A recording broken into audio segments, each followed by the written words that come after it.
여러분, 금에 대해 깊이 생각해 보신 적 있으신가요?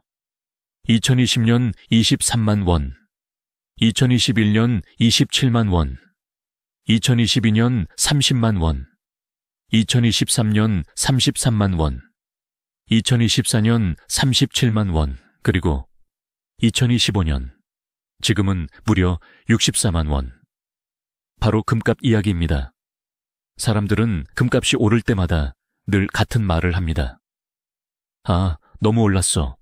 이제 사기엔 늦었나? 하지만 시간이 지나고 나면 후회가 남죠. 그때 살 걸.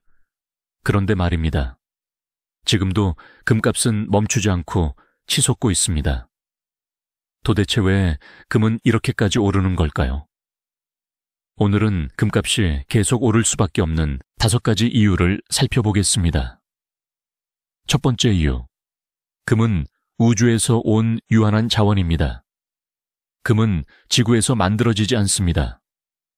엄청난 에너지를 뿜어내는 별의 폭발, 즉 슈퍼노바와 킬로노바라는 우주 현상에서만 탄생합니다. 이렇게 탄생한 금은 소행성을 타고 지구로 떨어졌고 그중 일부가 우리가 지금 캐내는 금이 된 거죠. 인류가 지금까지 캐낸 금은 약 20만 톤. 남아있는 매장량은 5만 톤에 불과합니다.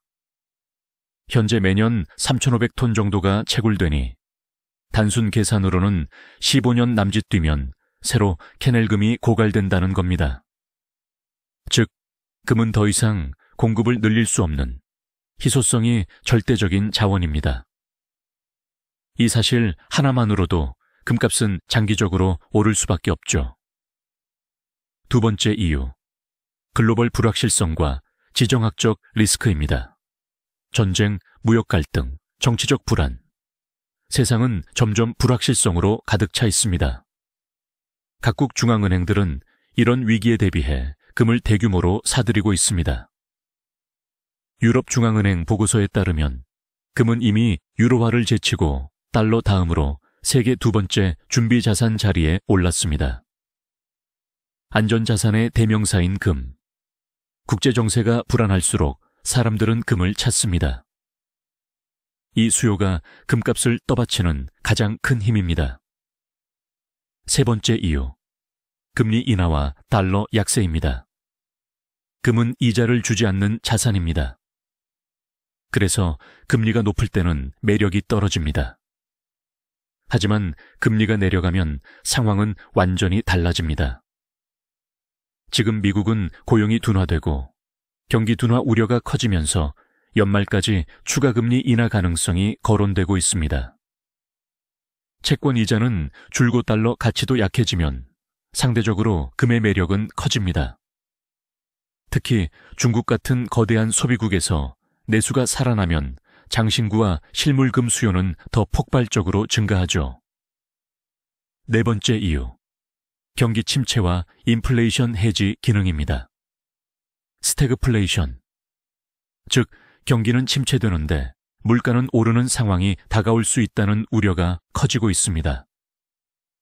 실질 금리가 마이너스로 떨어질 때 사람들은 자산 가치를 지켜줄 수 있는 해지 수단을 찾습니다.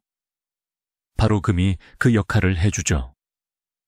역사를 돌아봐도 위기 때마다 금값은 폭등했습니다. 2008년 금융위기, 코로나 팬데믹, 그리고 지금의 지정학적 위기까지 금은 언제나 위기의 순간 빛을 발했습니다.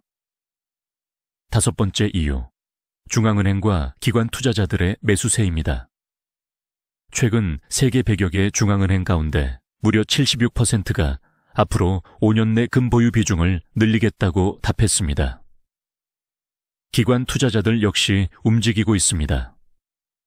골드만삭스는 민간이 보유한 미국 국채에 단 1%만 금으로 이동해도 온스당 5,000달러, 한화로 690만 원까지 갈 수 있다고 전망했습니다.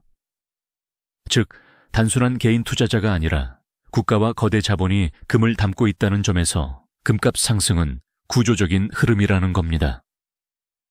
자, 정리해볼까요? 금값이 계속 오르는 이유 5가지. 첫째, 우주에서 온 희소 자원이라는 점. 둘째, 글로벌 불확실성과 지정학적 리스크. 셋째, 금리 인하와 달러 약세. 넷째, 경기 침체와 인플레이션 해지 기능. 그리고 다섯째, 중앙은행과 기관들의 꾸준한 매수세입니다. 물론 단기적으로는 조정이 있을 수 있습니다. 하지만 장기적으로 봤을 때 금값이 오르는 구조는 여전히 견고합니다. 여러분은 어떻게 생각하시나요? 과연 금은 앞으로도 끝없는 상승 곡선을 이어갈까요? 아니면 새로운 국면을 맞이하게 될까요?